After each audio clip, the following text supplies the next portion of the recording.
going to assemble the carburetors now. And normally what I would do is I would do the bottom ends of all of these carburetors at one time. Then I would just simply flip the whole set of carburetors over, then do the slides and so forth. But for the purpose of demonstration, I'm going to just completely assemble one carburetor so you can kind of get an idea of how it all goes together. And then the rest of the carburetors are going to be assembled in the same fashion.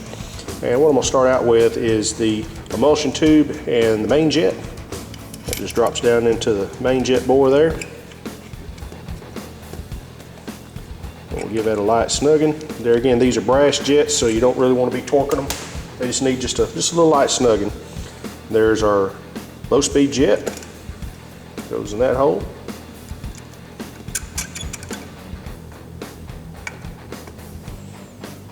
Good to snug.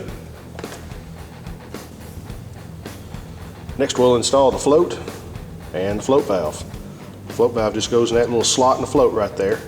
And these floats are non-adjustable, so you don't have to worry about checking the float adjustment on these. You just install them. Just ease that down in there. Then take one of your float pins, start it in there, just like that. Now we're going to install the low-speed mixture screw. And what that consists of is the screw itself, there's a spring, there's a flat washer, and the O-ring. Just drop that down in there. Now what I did, if you remember when we disassembled these carburetors, I actually counted the rounds that it took for the screw to seat before I removed it, and now I just scribed it into the body of the carburetor right here. So on this one here, we're going to run that in until it lightly seats right there. We're going to back it out 2 rounds, just like that. Then after we start the engine up and let it warm up some, we can readjust that if we need to. And our last piece to go on the bottom is going to be the float chamber cover itself.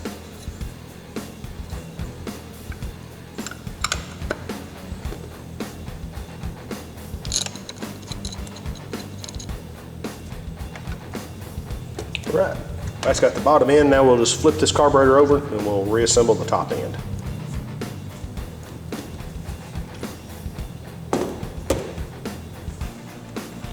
Now we're going to reassemble the backing plate onto the carburetor. And what we'll start with is the O-ring.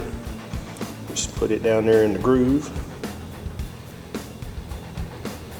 Make sure it's in there all the way. Like that. And you got those little rubber tabs, making sure they're in all the way. Next will be the intake tube, and these little tabs here align with the rubber tabs on the O-ring. Just set it in there just like that. Then our last piece to go on is going to be the intake itself. Just like that. And just put the screws in.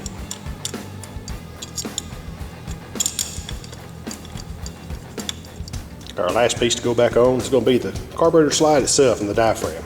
Now what I like to do is take that diaphragm and kind of fold it down like that. Then just take the slide, start it into the bore of the carburetor, ease it down in there, and then make sure that the outside edges of your diaphragm are lined up with the body of the carburetor, just like that. Make sure it's down in the groove all the way. Next is the spring. Goes on top of the slide. Then you have your plastic cover. Just start the spring into the snout on the inside of that cover. Just set it right down on top, just like that. Then we'll put our little chrome cover on, just like that. Then we'll put screws on it. And we'll have that carburetor just about done.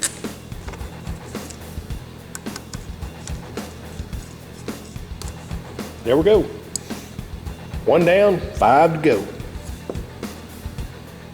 Our carburetors are fully assembled now, so the last piece to go on is going to be our bi-starter linkage. And this is the bi-starter linkage right here. And what this does is it operates all 3 bi-starter valves on each carburetor on each bank, and then it has a cable that adjusts the left side to the right side.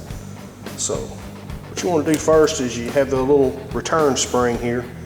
It's got a little straight end on it and one with a little hook. The straight end goes right over the end of the boss, and it just fits right in the corner, just like that right there.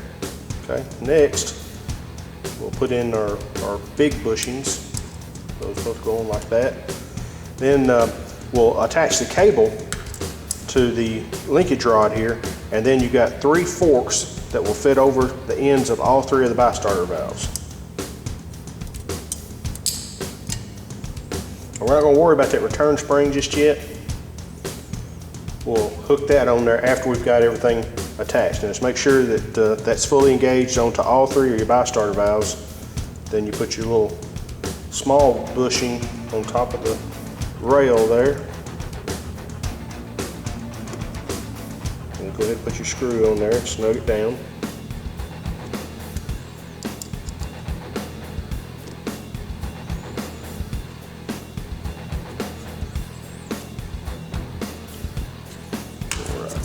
Alright, now all we got to do is just take that spring, we'll take my little screwdriver, I'm just going to kind of ease it around to the back side there, just like that.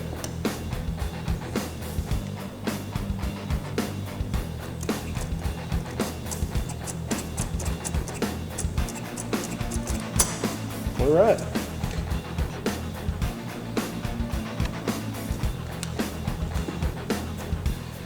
Well, that completes our carburetor assembly. Now we're just ready to put them back on the bike. So our carburetors are completed and ready to be reinstalled back on the bike. But before we install them, let's take a few minutes to talk about carburetor synchronization. Now, of course, you want all of your carburetors to be perfectly synchronized so that at idle and just off idle, all 6 of these carburetors are pulling the exact same amount of vacuum. Otherwise, you get an imbalance in the engine and you'll have low-speed drivability problems, hesitations, and things like that. Now, a lot of people are under the misconception that carburetor synchronization controls a lot of throttle settings on up, higher on, and the throttle openings. Actually, that's not really the fact. From about pretty much off idle up through just about not quite quarter of a throttle, carburetor synchronization is very important. Now, unless your carburetors are really way off, once you get much past that, they can be off a little bit, and it's not really going to affect the drivability of the bike any. Now, I've had a lot of customers bring their bikes in with upper end drivability problems and say, hey, I need my carburetor synchronized. And really, you know, the carburetors are perfectly synchronized. They actually have a problem with the main circuit or restriction in the air box or some other thing that's causing that bike not to run correctly. Now, of course, obviously to synchronize these carburetors properly, we need to have them installed back on the motorcycle, have it warmed up, and have a set of 6 vacuum gauges. Well, you know, there again, since this video is kind of intended for the do-it-yourselfer, I'm going to show you a way that I've learned to synchronize carburetors mechanically. Now, since I've been working on motorcycles for about 27 years, one of the things I've learned, especially on these Honda carburetors, is there is a way that you can mechanically synchronize these things, and it's a whole lot easier to do it right here on the bench than it is to even do it with it on the bike with a set of vacuum gauges. And what I've done over the years is by practicing this method, I've learned that I could synchronize the carburetors on the bench, put them on the bike, put the gauges on just to verify, and after many years of doing it that way, I finally got to where I don't even put the gauges on them anymore. But it's really easy to do, and I'm going to show you guys how to do it. So let's get to it. Here's a little close-up view of the right bank of the carburetors. Now, on your synchronizer screws, there's your 2 of them right here. Now, the right bank only is going to have the 2 screws. The left bank's going to have 2 screws together and then one over here. Now, the reason why this side only has the 2 screws is because the idle screw is actually the base setting for all your carburetors. So this is referred to as the base carburetor because this idle screw adjusts this carburetor. Then all of your linkages are tied to this carburetor. So that's why you have adjuster screws on. So basically what we're going to want to do is we want to set all 6 carburetors to where they have the exact same opening at idle as your base carburetor. I'm going to zoom on in here a little bit closer into this carburetor. I'm going to show you a few things in here that'll help us determine how to get those carburetors synchronized. So as we zoom on into the bore of this carburetor, there's a couple of things here I want to show you. Now this right here is our idle mixture screw that we were working with earlier. Now this is the actual port that the fuel from the mixture screw actually comes out. But this is not all of the idle circuit. The rest of your idle circuit is right down here. I'm going to open those butterflies up a little bit. And if you look real carefully, you'll see a series of small drill holes We're going to zoom in on those and get a little more detail on those little bypass holes is what those are called. Okay, now we're zoomed in there real good. I'm going to open this throttle back up and you can see those 3 little bypass ports. And what that does is that helps transition from the idle circuit onto the main circuit. And the further you open the throttle, the more of those little ports that it uncovers, so it helps give it a little bit more fuel to help transition it over onto the main circuit. But what I've noticed is when you close the throttle off, that very last port right there, it covers it about halfway up. And if you set all 6 of those carburetors to where they look exactly like that, when your carburetors will be synchronized. There again, this is our base carburetor here, so this is the one that we want all the other 5 to match. And as long as they look like that, as a matter of fact, I'm going to check all these others, and most likely I'm going to find that all of them are going to match that one exactly. And if so, I'm going to leave these carburetors alone and we're going to put them back on.